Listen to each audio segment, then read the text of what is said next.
ಗುಜರಾತ್ನ ಈ ಅವಘಡ ಇಡೀ ದೇಶವನ್ನು ಮಮ್ಮಲ ಮರುಗೋ ರೀತಿಯಲ್ಲಿ ಮಾಡಿಬಿಟ್ಟಿದೆ. ವಿಮಾನ ದುರಂತದಲ್ಲಿ ಮೃತಪಟ್ಟವರ ಗುರುತು ಪತ್ತೆಗೆ ಹರಸಾಹಸ ನಡೀತಾ ಇದೆ. ಡಿಎನ್ಎ ಮೂಲಕ ಮೃತದೇಹಗಳ ಗುರುತು ಪತ್ತೆ ಕಾರ್ಯ ನಡೀತಾ ಇದೆ. ಸಿವಿಲ್ ಆಸ್ಪತ್ರೆಯಲ್ಲಿ 6 ಮೃತದೇಹಗಳ ಗುರುತು ಪತ್ತೆಯಾಗಿದೆ. ಕುಟುಂಬಸ್ಥರಿಗೆ ಹಸ್ತಾಂತರ ಮಾಡಿದ್ದಾರೆ. ಸಿವಿಲ್ ಆಸ್ಪತ್ರೆ ಮುಂಭಾಗ ನೆರೆದಿರುವಂಥ ಕುಟುಂಬಸ್ಥರ ಕಣ್ಣೀರಂತೂ ಈಗ ಕಷ್ಟ. ತಮ್ಮವರನ್ನು ನೋಡೋಕೆ ಹಪಹಪಿಸ್ತಾ ಇದ್ದಾರೆ. ದಯವಿಟ್ಟು ನೋಡದೇ ಇರೋದೇ ಒಳ್ಳೆಯದು ಅನಿಸ್ಬಿಡುತ್ತೆ. ನಿಮಗೆಲ್ಲ ನೋಡದೇ ಇರೋದೇ ಒಳ್ಳೆಯದು ಅಂತ ಅನಿಸ್ಬಿಡುತ್ತೆ. ಯಾಕೆ ಅಂತಂದರೆ ಚೆನ್ನಾಗಿರೋದನ್ನು ನೋಡಿರ್ತೀರ, ಅವರೆಲ್ಲ ನಗ್ತಾ ಇರೋದನ್ನು ನೋಡಿರ್ತೀರ, ಆ ಮಕ್ಕಳನ್ನೆಲ್ಲ ಪುಟಾಣಿ ತೊದಲು ನುಡಿಯಲ್ಲಿ ಮಾತನಾಡ್ತಿರೋದನ್ನು ನೋಡಿರ್ತೀರ, ಆ ಮಕ್ಕಳೆಲ್ಲ ಮುದ್ದಾಗಿ ನಿಮ್ಮ ಜೊತೆಗೆ ಅಜ್ಜಿ ಅಂತ ಅಂದ್ಕೊಂಡು ಓಡಾಡ್ತಾ ಇದ್ದನ್ನು ನೋಡಿರ್ತೀರ. ಆ ಮಕ್ಕಳೆಲ್ಲ ಸುಟ್ಟು ಹೋದಂಥದ್ದು ಪರಿಸ್ಥಿತಿಯಲ್ಲಿ ನೋಡಿದರೆ ಹೆಂಗಾಗುತ್ತೆ ನೋಡಿ. ಅಲ್ಲಿ ಇದು ಜಿಲ್ಲಾ ಆಸ್ಪತ್ರೆ ಮುಂಭಾಗ.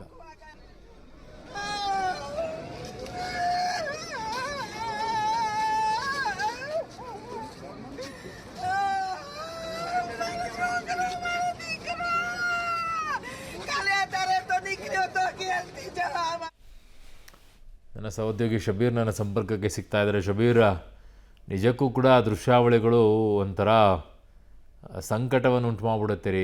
ಕರಳೆಲ್ಲ ಹಿಂಡಿದಂಗೆ ಮಾಡಿಬಿಡುತ್ತೆ.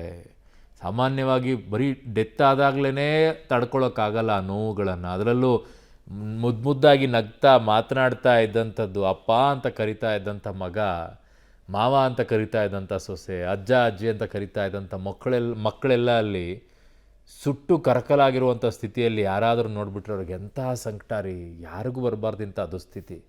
ಏನಾಗ್ತಾ ಇದೆ ಈಗ ಸಿವಿಲ್ ಆಸ್ಪತ್ರೆ ಮುಂಭಾಗದಲ್ಲಿ ಶಬೀರ್? ಅರುಣ್, ಕರೆಕ್ಟು ನೀವು ಹೇಳಿದ್ದು. ನೋಡಿ, ಸಾಮಾನ್ಯವಾಗಿ ಸಾವು ಅನ್ನುವಂಥದ್ದನ್ನೇ ಡೈಜೆಸ್ಟ್ ಮಾಡ್ಕೊಳ್ಳಿಕ್ಕೆ ಕಷ್ಟ.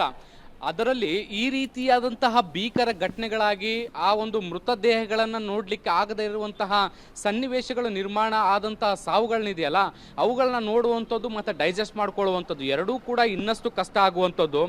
ಒಂದು ರೀತಿ ಈ ಒಂದು ಘಟನೆಯಲ್ಲಿ ಸಾವನ್ನಪ್ಪಿರುವಂತಹ ಕುಟುಂಬಸ್ಥರ ಪರಿಸ್ಥಿತಿ ಹೇಗಾಗಿದೆ ಅಂದರೆ, ಕಡೆ ಪಕ್ಷ ಅವರ ಮುಖವನ್ನು ಕೂಡ ನೋಡ್ಲಿಕ್ಕೆ ಸಾಧ್ಯ ಆಗದೇ ಇರುವಂತಹ ಸನ್ನಿವೇಶಗಳು ನಿರ್ಮಾಣ ಆಗಿದ್ದಾವೆ. ನೋಡಿ, ಪ್ರತಿಯೊಂದು ಮೃತದೇಹಗಳನ್ನು ನೋಡುವಂಥ ಸಂದರ್ಭದಲ್ಲಿ ಸುಟ್ಟು ಕರಕಲಾಗಿರುವಂಥದ್ದು, ಇವರೇನ ನಮ್ಮ ಮಕ್ಕಳು, ಇವರೇನ ನಮ್ಮ ಸೊಸೆ, ಇವರೇನ ನಮ್ಮ ಮಗ, ಇವರೇನ ನಮ್ಮ ಮೊಮ್ಮಗು ಅನ್ನುವಂತಹ ಗುರುತು ಕೂಡ ಸಿಗದೇ ಇರುವಂತಹ ರೀತಿಯಲ್ಲಿ ಸುಟ್ಟು ಕರಕಲಾಗಿರುವಂಥದ್ದು. ಅಂತಹ ಮೃತದೇಹಗಳನ್ನು ಕೂಡ ಕಡೆಗೂ ಹೇಗಾದರೂ ಮಾಡಿ ಪಡ್ಕೊಳ್ಬೇಕು, ಅವರ ಅಂತ್ಯ ಸಂಸ್ಕಾರವನ್ನು ಮಾಡಬೇಕು ಅನ್ನುವಂಥ ನಿಟ್ಟಿನಲ್ಲಿ ಪ್ರಯತ್ನಗಳು ನಡೀತಾ ಇರುವಂಥದ್ದು. ಸದ್ಯಕ್ಕೆ ಸಿವಿಲ್ ಆಸ್ಪತ್ರೆಯಲ್ಲಿ DNA ಟೆಸ್ಟ್ಗಳು ನಡೀತಾ ಇದ್ದಾವೆ. ಅವರ ಕುಟುಂಬಸ್ಥರು ಬಂದು ಸ್ಯಾಂಪಲ್ಸನ್ನು ಕೊಟ್ಟು ಹೋಗ್ತಾ ಇದ್ದಾರೆ.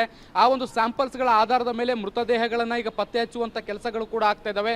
ಮುಂದಿನ 2-3 ದಿನಗಳ ಕಾಲ ಇದೇ ಕಾರ್ಯಗಳು ಕೂಡ ನಡೆಯುತ್ತೆ. ಯಾಕೆಂದರೆ 265 ಮಂದಿ ಇರುವಂಥದ್ದು, ಕೇವಲ 6 ಮೃತದೇಹಗಳು ಮಾತ್ರ ಕುಟುಂಬಕ್ಕೆ ಹಸ್ತಾಂತರ ಆಗಿದ್ದಾವೆ. ಸೊ ಬಾಕಿ ಮೃತದೇಹಗಳನ್ನು ಹಸ್ತಾಂತರ ಮಾಡಬೇಕು, ಅದನ್ನು ಪರೀಕ್ಷೆಗಳು ಒಳಪಡಿಸಬೇಕು ಅಂದರೆ ಸಾಕಷ್ಟು ಸಮಯ ಆಗುತ್ತೆ.